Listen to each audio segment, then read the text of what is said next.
Hello students, कैसे हैं आप सभी लोग। उम्मीद करते हैं आप सभी लोग ठीक होंगे। मैं पुष्पेंद्र सिंह एक बार फिर पीएस क्लासेस में आप लोगों के सामने हिंदी का लेक्चर लेके आ रहा हूँ। और मैं आज आप लोगों के सामने अपनी एक मैम है वैष्णवी मैम, उनसे मिलाने जा रहा हूँ जो आपका हिंदी का लेक्चर लेंगी और कंपटीशन के लिए जो हिंदी आती है तो पूरा का पूरा एक्सप्लेन आपको करेंगी।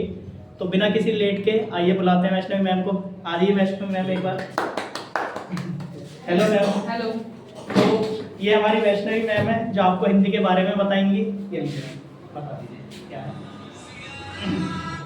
ठीक है, करिए। हेलो दोस्तों, उम्मीद है आप अच्छे होंगे, आप अपने घर में सुरक्षित होंगे।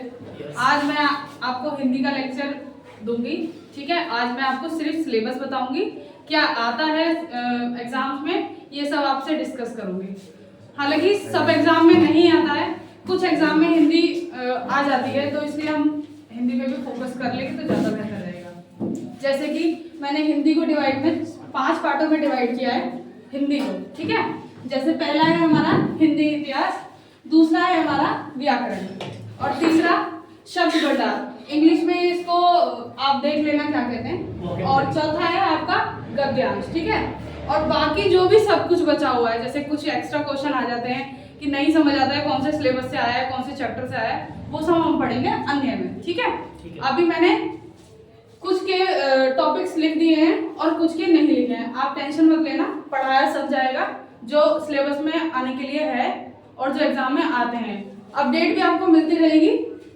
और मैं आपको आज बताऊंगी कि किस चैप्टर का कितना वेटेज है। ठीक है, जैसे हिंदी इतिहास में से 2 नंबर का बन जाता है। ठीक है, वर्णमाला में 1 नंबर का, काल से 1 नंबर का, इससे 1 नंबर का आ जाता है। ठीक है, और कारक हो गए हमारे सबसे इम्पोर्टेंट चैप्टर है, 1 नंबर का जरूर बनता है कारक। दूसरा है हमारा लिंक। कभी कभी ये बहुत इजी चैप्टर है, पर कभी कभी ऐसे क्वेश्चन आ जाते हैं जिससे हमें समझ में भी नहीं आता कि कहाँ पे हमारा लिंक चेंज हो रहा है, तो इस बारे में भी हम पढ़ेंगे।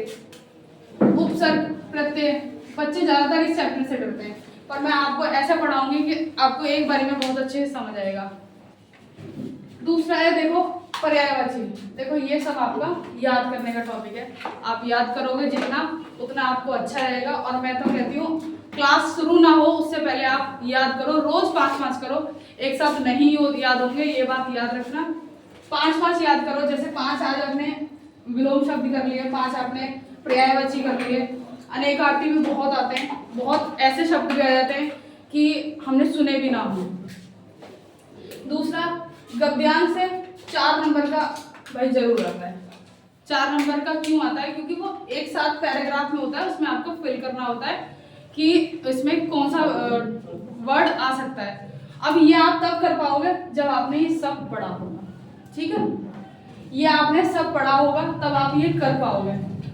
5वां एक ऐसा टॉपिक है, इसमें कुछ भी हम जो भी फालतू का बचा हुआ है वो सब पढ़ लेंगे। ठीक है, और अब मैं आपकी क्लास जब नेक्स्ट टाइम लूँगी तो एक नया टॉपिक लेके आऊँगी।